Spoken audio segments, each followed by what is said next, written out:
않나요? 울리죠? 이게 좀 많이 울리는 것 같아요. 조금 조정해 주세요. 베드로전서 2장 13절 말씀부터 17절 말씀까지 우리 함께 봉독하도록 하겠습니다. 13절로 17절이요. 아직도 조금 울려요. 조금만 더 울리는 거 좀 잡아주세요. 2장 13절로 17절 말씀 우리 함께 봉독할까요? 인간의 모든 제도를 주를 위하여 순종하되 혹은 위에 있는 왕이나 혹은 그가 악행하는 자를 징벌하고 선행하는 자를 포상하기 위하여 보낸 총독에게 하라. 곧 선행으로 어리석은 사람들의 무식한 말을 막으시는 것이라. 너희는 자유가 있으나 그 자유로 악을 가리는 데 쓰지 말고 오직 하나님과의 종과 같이 하라.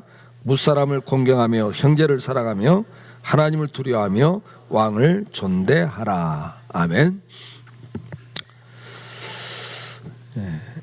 우리는 이제 이 베드로전서 2장 특히 1장 13절 이후에서 성도로서 어떻게 살아야 되는가에 대한 말씀 가운데 개인적인 삶을 쭉 다뤘습니다. 개인이 하나님의 사람으로서 어떻게 살아가야 되는가, 성도로서 어떻게 살아가야 되는가를 앞에서 쭉 다뤘습니다. 그리고 이제 오늘 본문은 이제 사회생활을 어떻게 할 것인가, 그 다음에 이제 가정생활을 어떻게 할 것인가가 이제 쭉 다뤄지는데요. 오늘은 이제 먼저 이 국가에 대한 문제를 다루고 있습니다. 국가라는 기관이 어떤 존재고 또 성도들과 국가의 관계는 어떻게 유지돼야 되는가, 이거 좀 줄여주세요. 울려요 아직도. 조금만 줄여주세요. 거기에 대해서 말씀을 하고 있습니다. 앞에서 이제 우리가 지난주에는 이제 성도의 그 특징이 절제와 선행이었죠. 절제와 선행이었는데 오늘은 이제 그 인간의 모든 제도를 주를 위하여 순종하되 혹은 위에 있는 왕들이나 이렇게 말씀을 합니다. 인간의 모든 제도가 있다. 인간 사회 속에는 제도가 있다. 그렇게 말씀을 합니다. 그 제도 가운데 오늘 본문에서는 이제 그 왕, 총독 이런 것들을 이야기합니다. 다시 말해서 국가 제도를 이야기합니다. 그런 측면에서 오늘은 이제 국가 제도에 대해서 말씀을 나누려고 합니다. 국가의 제도라고 하는 것은 그 기원이 창세기 1장에서부터 이미 나옵니다. 하나님께서 사람을 만드실 때 사람을 사회적 동물로 만드셨습니다. 개개인이 흩어져 살도록 만들지 않으셨고요. 함께 모여 사는 사회적 존재로 인간을 만드셨습니다. 에덴 동산이라는 한 공간을 만드시고 그 공간 속에서 아담과 하와를 만드셨습니다. 그리고 난 다음에 이제 그 아담과 하와가 타락하면서 에덴 동산 쫓겨나죠. 쫓겨나서도 그들은 함께 삽니다. 가족이라는 공동체 속에 함께 살고, 그 다음에 이제 그 인구가 늘어나면서 성을 쌓기 시작하죠. 그래서 가인이 아벨을 죽이고 난 다음에 셋이 태어나고, 그 다음에 이렇게 번성하면서 가인이 성을 쌓습니다. 그 가인의 자손들이 또 성을 쌓죠. 그러면서 하나의 그 사회 공동체를 만들어 갑니다. 창세기 1장 28절에 보면 하나님이 그들에게 복을 주시며 그들에게 이르시되 생육하고 번성하여 땅에 충만하라, 땅을 정복하라. 그러면서 다스리라는 말씀을 합니다. 하나님께서 인간을 창조하실 때 다스리는 속성을 만들어 주셨습니다. 그것을 우리는 이제 사회성이라 정치성이라 그렇게 표현할 수가 있습니다. 인간은 근본적으로 사회성을 가지고 있고 정치성을 가지고 있습니다. 그 사회성과 정치성에 의해서 제도들이 만들어지는데 그것이 바로 대표적인 거 하나가 국가라는 제도입니다.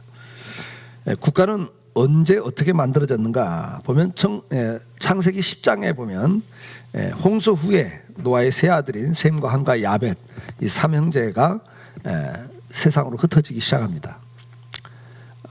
그 흩어지면서 여러 지방에 흩어져서 나라를 세웠다고 성경은 말씀을 하고 있습니다.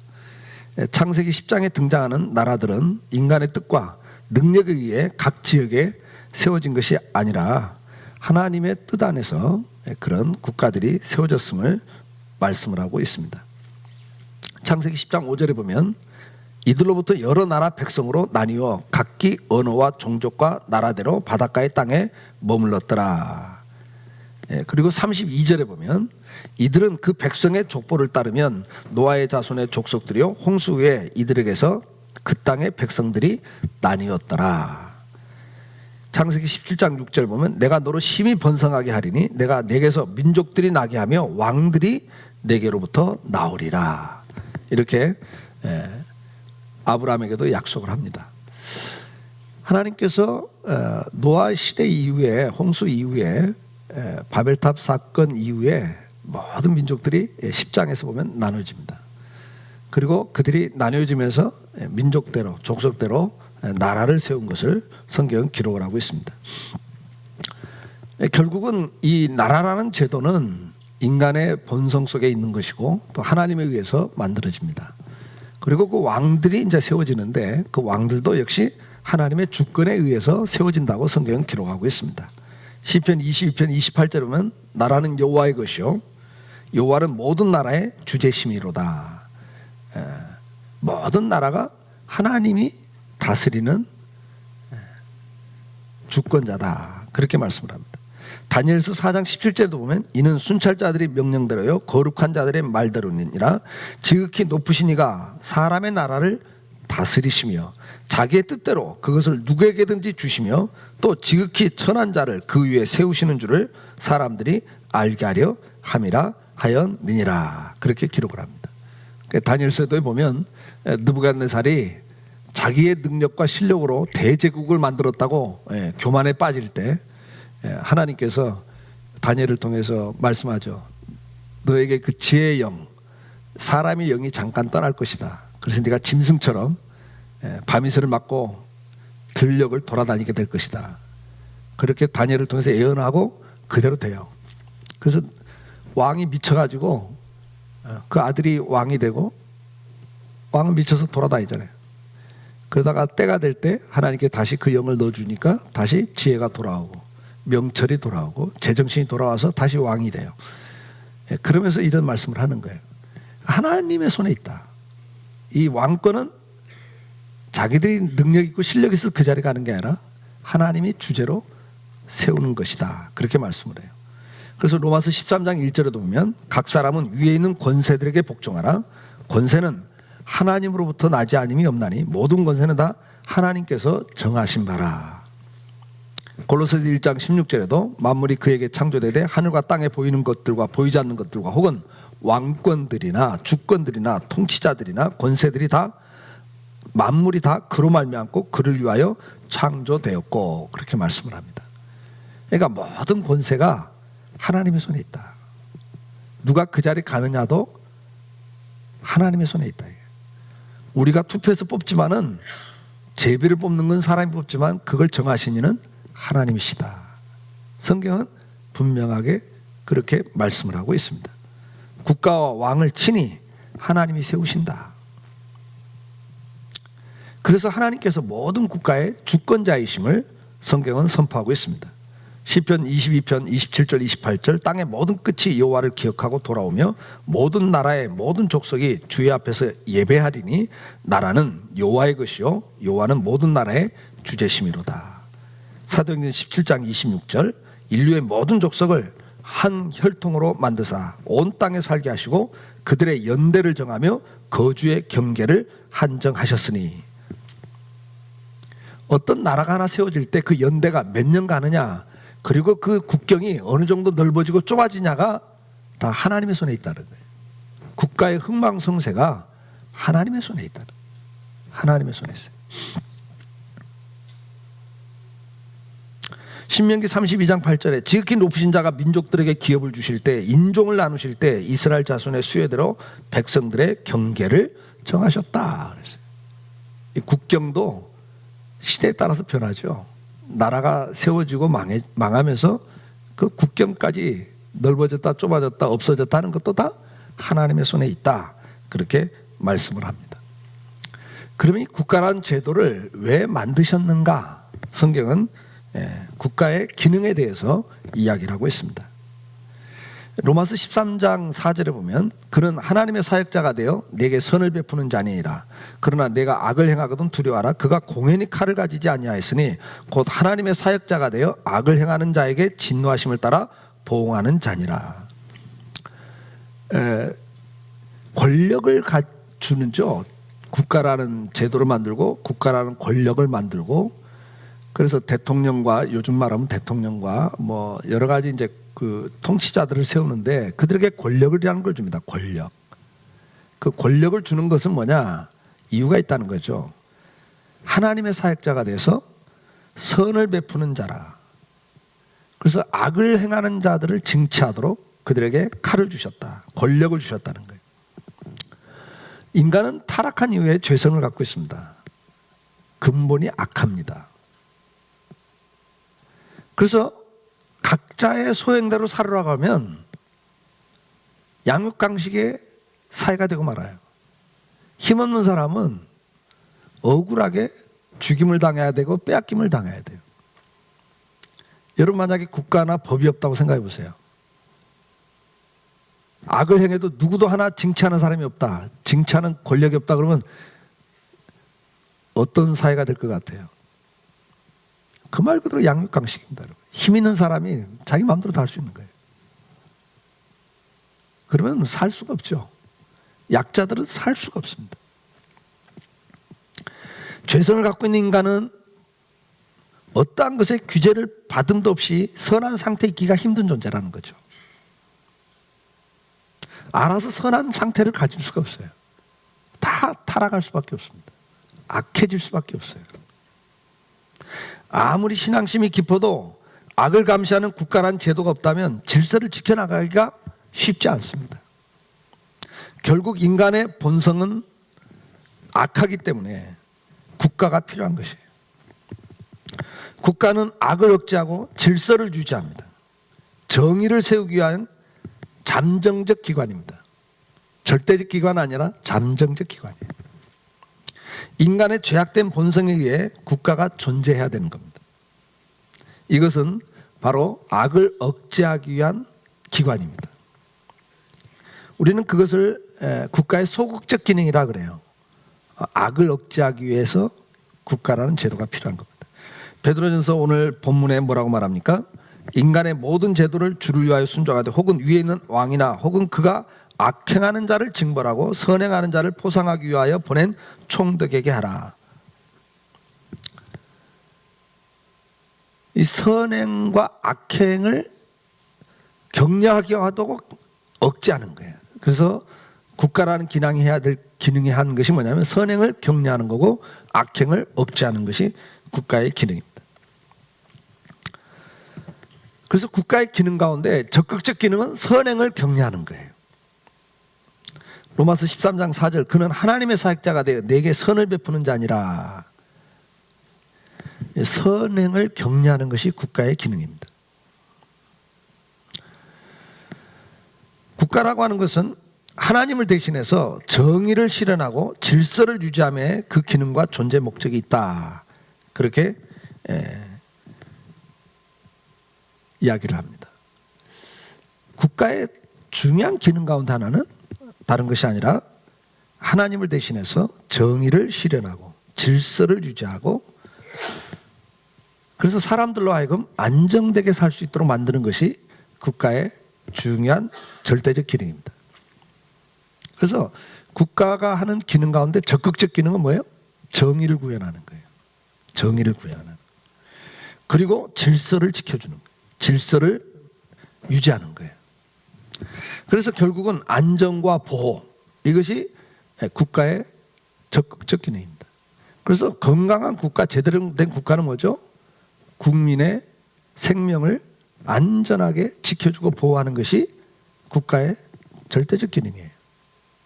그래서 건강한 국가는 국민의 생명과 안전을 우선시하는 거예요.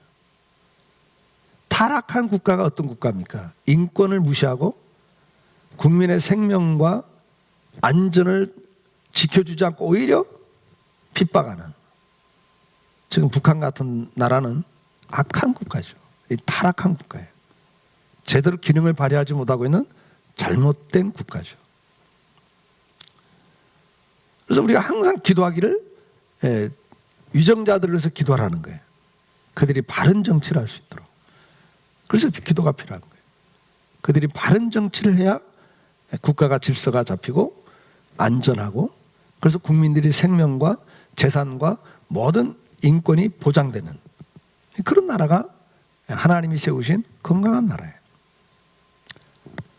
그러나 인간은 타락했기 때문에, 위정자들도 타락한 존재들이기 때문에 언제든지 국가 기능이 잘못돼 갈 수가 있어요. 그건 조금 이따 말씀을 나누도록 하겠습니다. 국가의 가장 궁극적 기능이 뭐냐? 소극적 기능은 악을 억제하는 거죠. 적극적 기능은 선행을 격려하고 생명과 안전을 지키는 거죠. 그러나 국가의 궁극적 기능은 하나님께 영광을 돌리는, 이 땅에 하나님의 뜻을 드러내고 하나님의 뜻을 이루어드리면서 하나님께 영광을 돌리는 것이 국가의 가장 궁극적 기능이에요. 시편 148편 13절에 보면 여호와의 이름을 찬양할지어다. 그의 이름이 홀로 높으시며 그의 영광이 땅과 하늘에 뛰어나심이로다. 하나님의 영광을 드러내는 것이 모든 인간의 목적이기 때문에 국가라는 기능의 궁극적 목적도 사실은 하나님의 뜻을 이 땅에 펼치고 하나님을 드러내는 것이 가장 국가의 궁극적 목적이에요. 그래서 칼빈 선생은, 종교학자 칼빈은 제네바에서 정치를 통해서 그런 나라를 만들려고 심혈을 기울였어요. 그래서 의회와 모든 정치 기능들을 기독교 정신을 가지고 기독교 정치를 통해서 하나님의 나라가 이 땅에 이루어지기를 사모했어요. 그것이 성경에서 가르치는 가장 아름다운 국가의 모습이에요.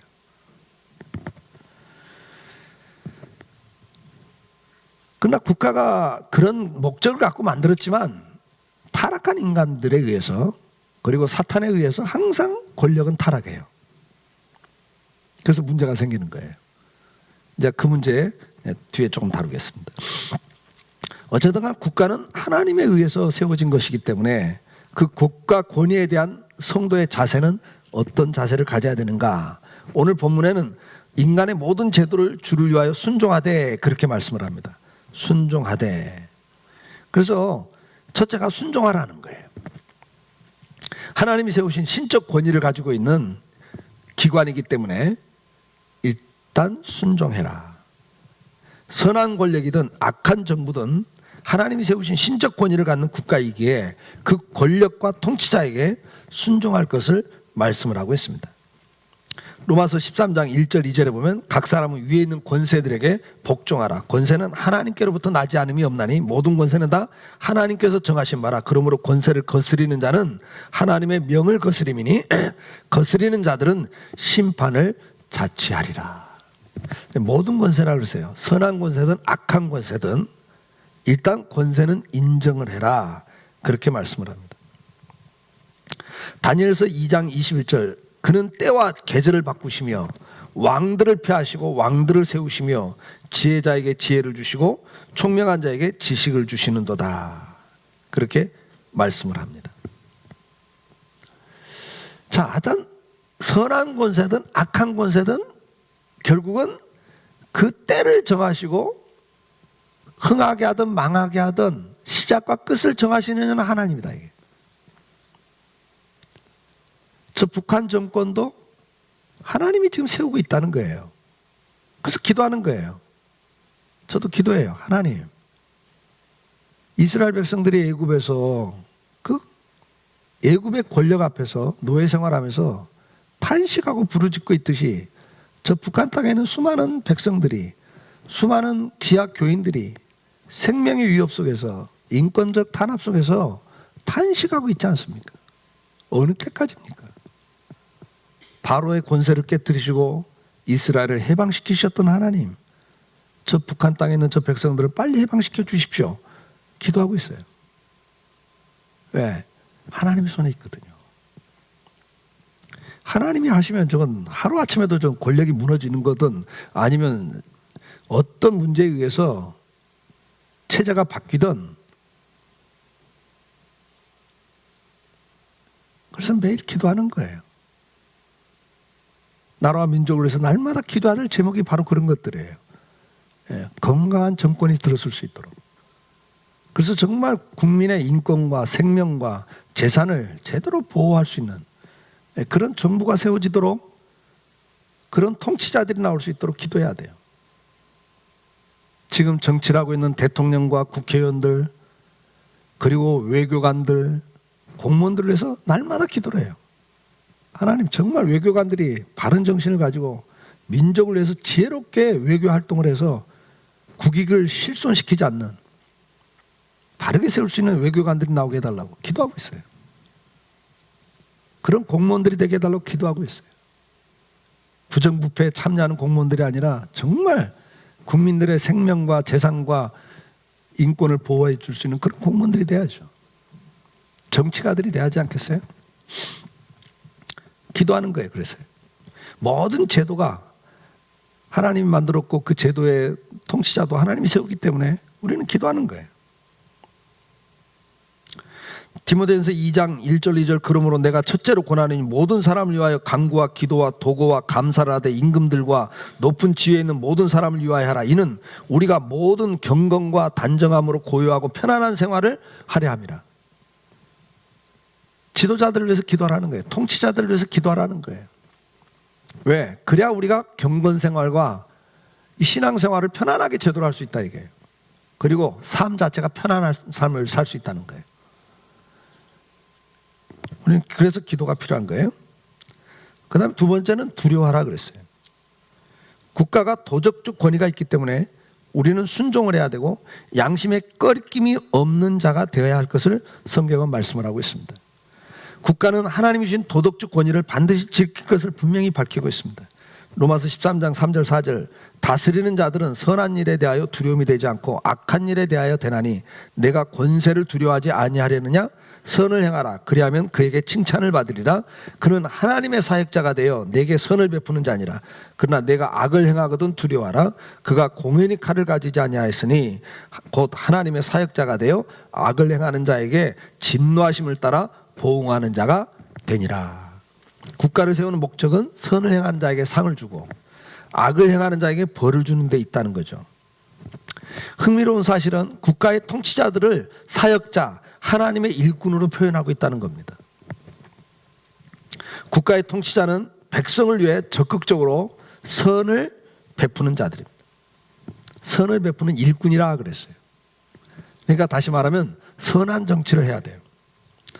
백성이 악을 행할 때는 국가가 보응하도록 하나님께서 대항자로 세우셨어요. 칼을 주셨다 그랬어요. 그러니까 악을 행하는 자들에게는 하나님을 대신해서 대항할 수 있는 권력을 줬다고 말해요. 칼을 줬다고 말해요. 그래서 어떻게 하라고 그래요? 그것을 우리는 공의라, 정의라 그래요. 공의의 칼, 정의의 칼을 준 거예요. 강제력을 가진 권력을 그들에게 줬어요. 그걸 통해서 악을 억제한다는 이야기죠. 그렇기 때문에 우리에게 주신 게 뭐죠? 그들을 두려워하라는 게, 뭘 두려워하라는 건 권력을 그냥 두려워하는 게 아니라 악을 행하는 걸 두려워하라 그 말이에요. 악을 행하는 자가 되지 마라. 성도가 항상 부정과 부패와 불법을 자행하는 데 가지 말라는 거예요. 하나님이 그들을 통해서 너희를 심판한다. 그래서 법을 지킬 것을 말씀을 하고 있습니다. 만약 권력자가 자신의 권력을 남용하면 하나님께서 다른 권력자를 세워서 진노의 보응을 받게 하신다고 성경은 기록을 하고 있습니다. 그러면 이제 하나의 문제가 생겨요. 어떤 문제가 생기냐면 악한 정권에 대해서는 어떻게 할 거냐 이거예요. 타락한 정권에 대해서는 어떻게 할 것이냐. 국가 권력에 대한 무조건적 맹목적 굴복을 말씀하는가? 성경이 지금까지 나온 말씀들을 보면 맹목적 굴종을 요구하는가? 무조건 순종하고 두려워하라고 하니까 그런가? 그렇지는 않아요. 국가란 하나님이 세운 제도고 하나님이 세운 왕이고 권력자들이지만 절대적 권력은 아니라는 겁니다. 무조건적인 일차적 권세는 아니라는 거예요. 무조건적 굴복과 복종이 요구되는 일차적 권세는 하나님의 권세고, 하나님이 세운 이 국가 권력이라고 하는 것은 이차적 권세예요. 하나님을 대신해서 세운 권력이에요. 그래서 하나님을 생각하면서 순종하라는 거예요. 두려워하라는 거예요. 그러나 이 이차적 권세는 언제든지 타락할 수 있거든요. 본래 세운 목적대로 가지 않을 수가 있거든요. 다시 말해서 국가 권력은 절대화가 될 수 없다는 거예요.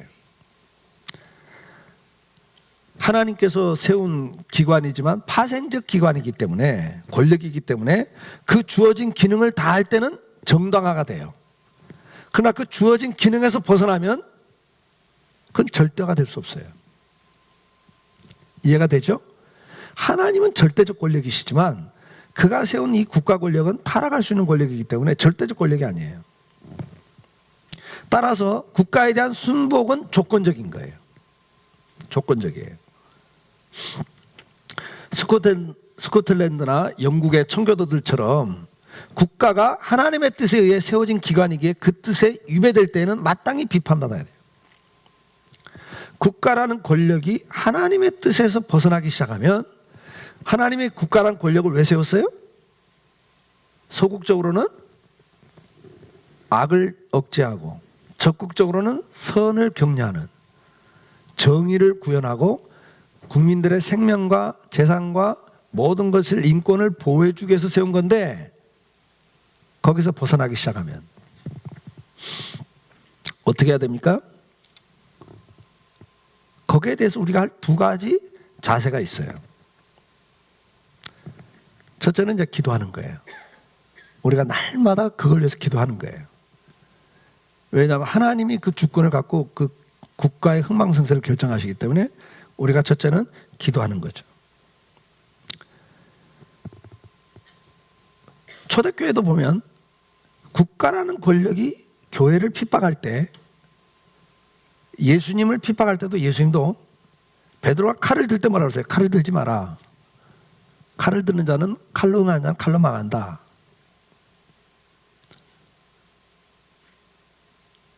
그러면서 주님께서 핍박을 이야기해요. 초대교회 핍박을 이야기하시면 뭐라고 그래요?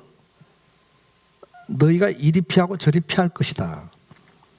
그래서 초대교회 교인들을 보면 국가 권력에서, 로마 권력에 의해서 교회가 핍박을 받을 때 어떻게 했죠? 칼을 들고 싸우질 않았어요. 이건 항상 변하지 않는 진리입니다. 국가가 타락했을 때 반정부 단체를 만들어서 그 국가 권력을 대항해서 싸우질 않았어요. 첫째는 기도했고, 두 번째 핍박하면 순교를 하던, 그걸 저항하다가 죽던, 아니면 피했어요. 그러면 저항하는 방법에 있어서 어떻게 저항을 합니까? 이제 사도행전 5장 29절에 보면 베드로와 사도들이 대답하여 이르되 사람보다 하나님께 순종하는 것이 마땅하니라, 그렇게 말을 해요. 그러니까 국가 권력을 가지고 예수 믿지 마 이럴 때, 감옥에 가두고 때리고 죽이면서 예수 믿지 마 그럴 때 사도들이 한 말은 뭐죠? 야, 우리가 너희 말을 들을 수가 없다. 하나님 말을 들어야 된다. 그러니까 절대 권력은 하나님의 권력이다. 이 국가 권력이 타락할 때는 우리가 그 말을 들을 수가 없다. 그러면서 거기에 대한 불순종을 해요. 신앙을 지키겠다 이거죠. 그 결과는 뭐였죠? 감옥에 갇히고 구타를 당하고 죽임을 당하는 거였어요.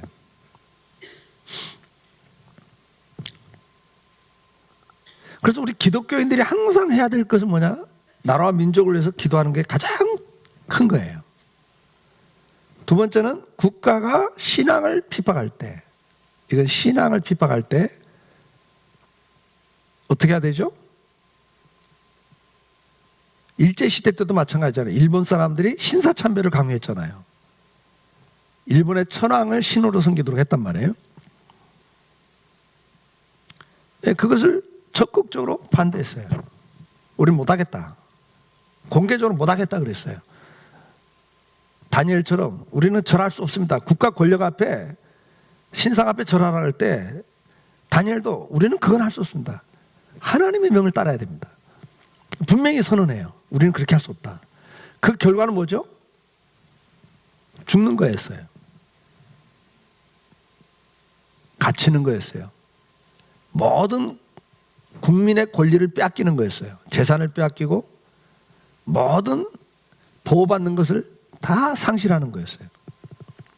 그럼에도 불구하고 그 길을 가죠. 이거 우리가 할 수 있는 거예요. 분명히 선언하죠. 우리는 그렇게 할 수 없다. 그 대신에 국민으로서 누릴 수 있는 모든 것을 상실해도 우리는 그렇게 할 수 없다. 그게 기독교인들의 자세였어요. 기도하는 것과 선언하는 것, 그리고 핍박을 받는 것. 실질적으로 많은 기독교 역사에서 국가 권력에 의해서 신앙이 핍박을 받을 때 그 다음에 어떤 저항을 합니까? 우리가 일제시대에도 기독교인들이 적극적으로 했던 것이 뭐예요?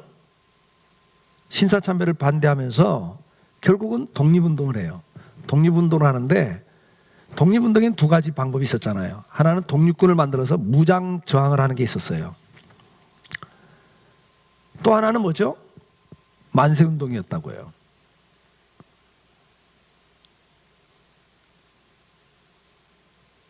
그러다가 죽어요. 유관순처럼 감옥에 갇혀서 죽어요. 총에 맞아 죽었어요. 그러니까 기독교인들 가운데 두 가지로 했어요. 여러분 뭐 잘 아는 독립운동을 했던 많은 분들이 김구 선생을 비롯해서 많은 분들이 기독교인들이잖아요. 그러니까 기독교인들 가운데서도 그런 독립운동을 하든 아니면 무장운동을 하든 했어요. 그러나 실질적으로 성경에서 가르치는 것은 무장투쟁이에요. 여러분 그 대표적인 게 인도의 간디 아닙니까?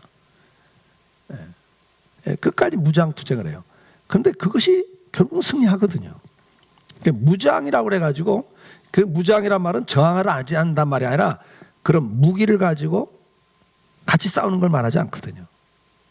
절대 권력 앞에 무기를 갖고 싸우는 게 아니라 무기를 갖지 않고 끝까지 그건 아니다. 그건 잘못된 거다.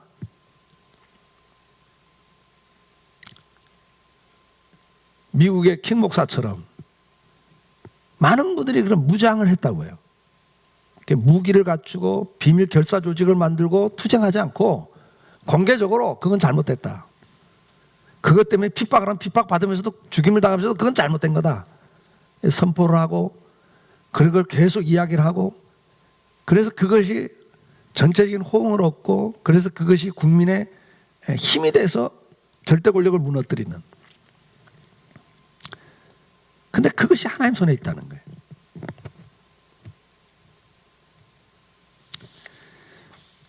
우리가 한 가지 질문이 있어요.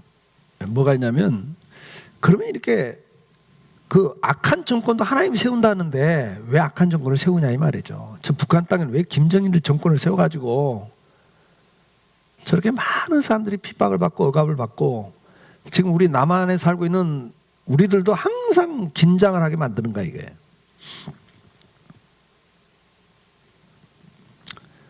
성경은 이렇게 이야기합니다. 이사야 3장 1절로 3절에 보라 주 만군의 여호와께서 예루살렘과 유다가 의뢰하며 의지하는 것을 제하여 버리시되 곧 그가 의지하는 모든 양식과 그가 의지하는 모든 물과 용사와 전사와 재판관과 선지자와 복술자와 장로와 50부장과 귀인과 모사와 정교한 장인과 능란한 요술자를 그리하실 것이며.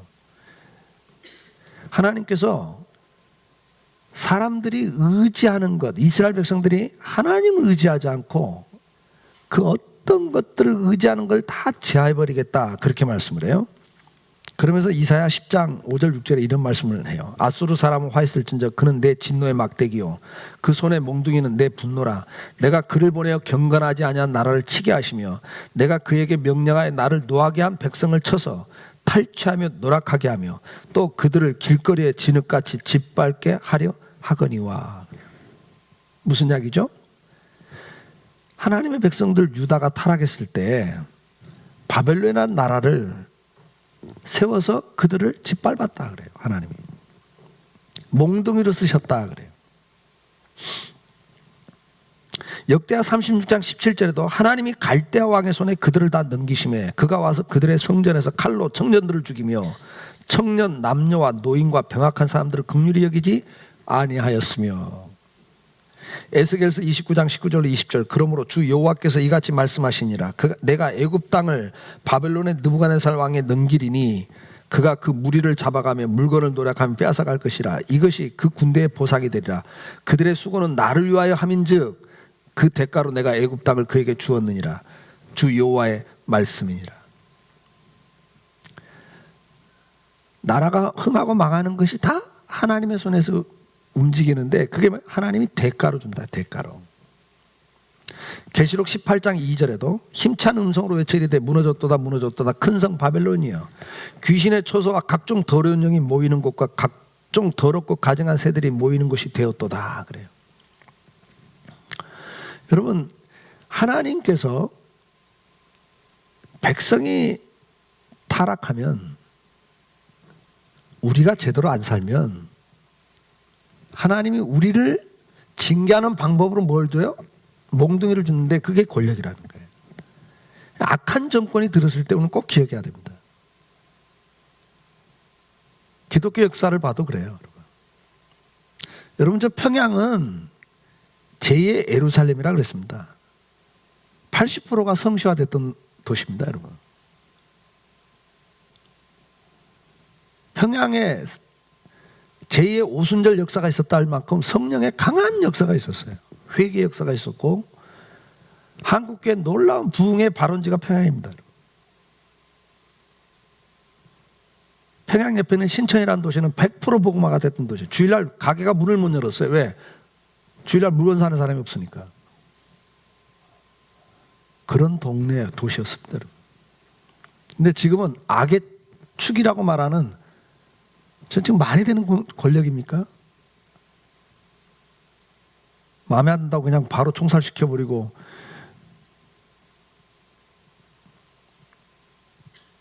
수많은 기독교인들이 죽임을 당하고 수용소에 끌려가 있고, 오직 예수 믿는다는 그 하나 때문에. 그 자녀들까지 연좌제를 해갖고 그 자녀들까지, 부모 가운데 한 사람이 예수 믿으면 그 남편, 자녀까지 다 끌어다가 수용소에 집어넣어버리고, 어떤 저런 권력이 저기 서 있냐고 말해요. 기독교 역사가들은 말합니다. 신사참배가 우상숭배가 아니라고 장로교 총회가 결정을 했거든요. 교회가 타락한 결과입니다.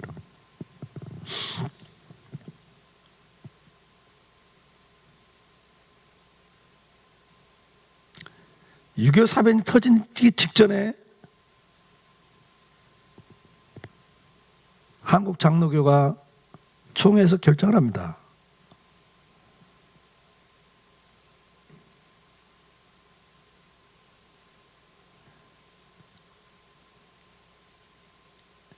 자유주의 신학이, 성경은 하나님 말씀이 아니라고 하는 자유주의 신학이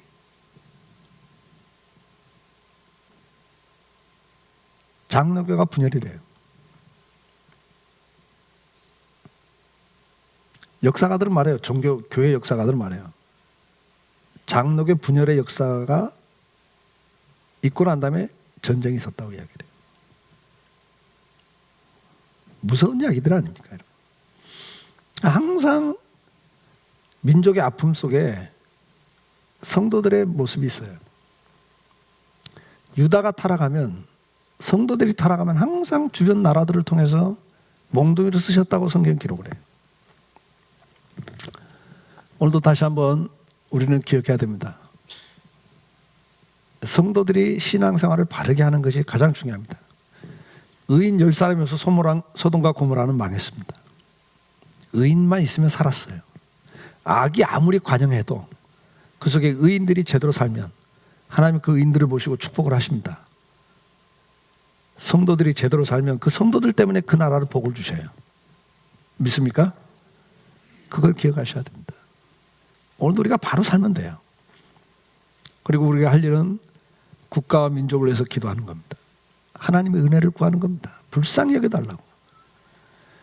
이 나라가 얼마나 우상숭배가 심합니까? 저 북한 땅은 인간을 우상처럼 섬기고 남한 땅 각종 음란과 우상이 넘쳐나고 있지 않습니까? 무속인이 30만, 40만이라 그래요. 무속인들이.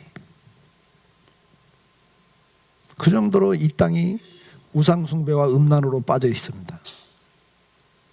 죄악은 관영하고 있습니다. 나라가 복을 받을 수가 없습니다. 그러나 교회가 성도들이 바로 서면 하나님 이 민족을 복을 주십니다. 성도들을 안전하게 편안하게 신앙생활할 수 있도록 국가에 축복을 하십니다. 우리가 다시 한번 기억을 하고, 중요한 건 우리입니다. 교회입니다. 교회가 건강하게 쓴다면 민족은 건강하게 쓸 겁니다.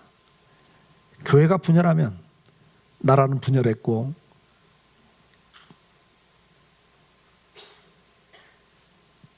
교회가 타락하면 나라는 항상 고통을 당했습니다. 국가란 제도, 우리가 취해야 될 태도는 국가를 위해서 우리는 열심히 기도할 뿐만 아니라 순종해야 됩니다. 신앙을 핍박하지 않는 한은 우리가 순종해야 됩니다. 법을 지켜야 됩니다. 존중해야 됩니다. 그러나 신앙을 핍박할 때는 우리는 거기에 대해서 분명히 저항을 합니다. 아니라고 분명히 말을 해야 됩니다. 그것이 정당한 국가가 아니라는 걸 이야기해 줘야 됩니다. 인권이 탄압될 때 그것은 정당한 국가 권력이 아니라고 이야기를 해줘야 됩니다.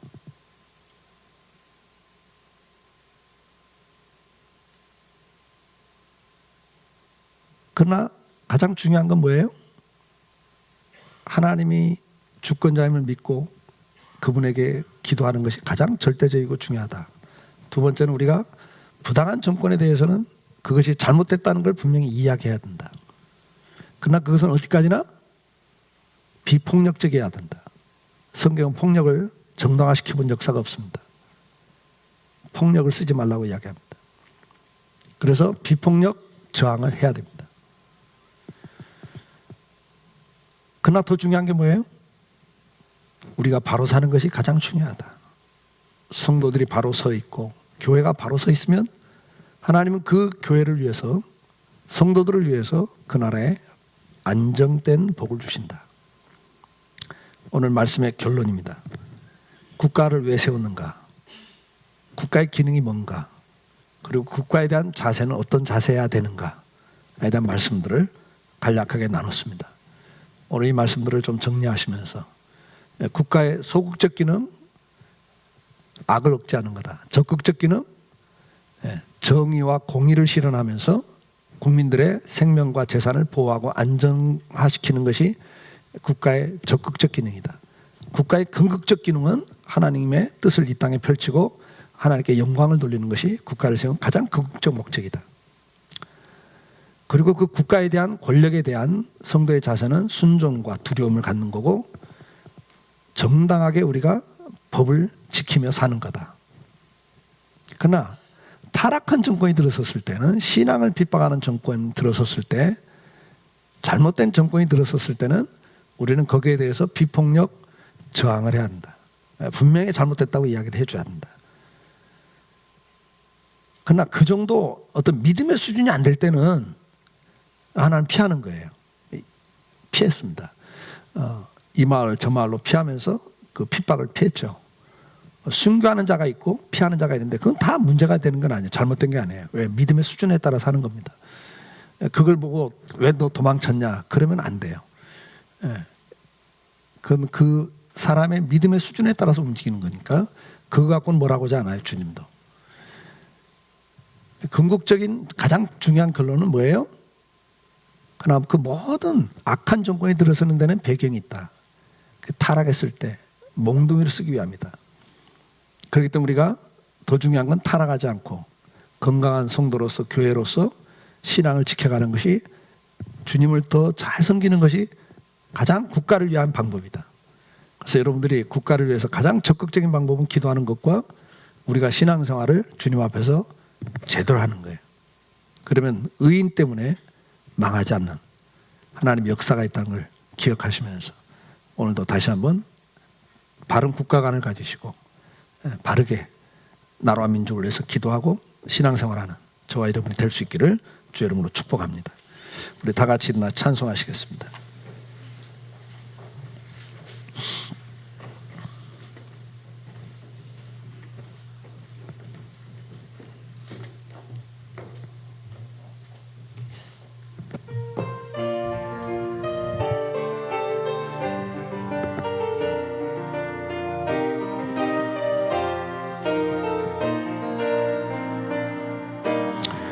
이 땅의 동과 서남과 북 가득한 죄악 용서하소서. 모든 우상들은 무너지고 주님만 높이는 나라 되게 하소서.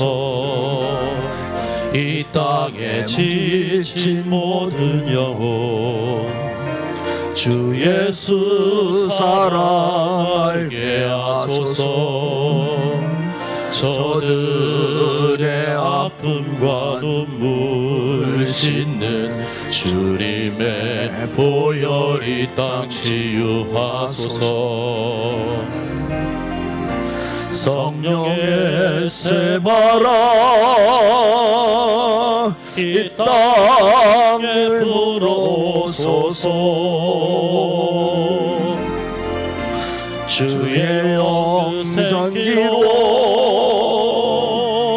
우리를 다시 살리사 이 땅에 하나님 영광 나하는 그런 나라가 되게 하소서. 열방에 하나님 영광 비추는 그런 나라가 되게 하소서. 이제는 우리 주 예수 그리스도의 은혜와 아버지 하나님의 그 무한하신 사랑하심과 성령님의 감화감동 역사 인도하심이 오늘도 이 국가라는 제도를 만들어 주시고 이 국가라는 제도를 통해서 이 땅의 공의와 정의와 그리고 안정과 평안을 누리게 하시는 하나님의 선하신 뜻을 깨닫고 그런 국가 되도록 기도하며 그런 복된 국가가 되도록 최선을 다하며 그런 복된 나라에서 살기를 사모하는 마음으로 하나님을 제대로 섬기며 신앙생활 바르게 하면서 하나님의 축복의 도구가 되기를 마음에 사모하는 우리 사랑하는 성도들과 저들의 가정과 일터와 자녀들 위해 이제로부터 영원토록 함께 계실지어다. 아멘. 아멘. 주님 함께 하시옵소서.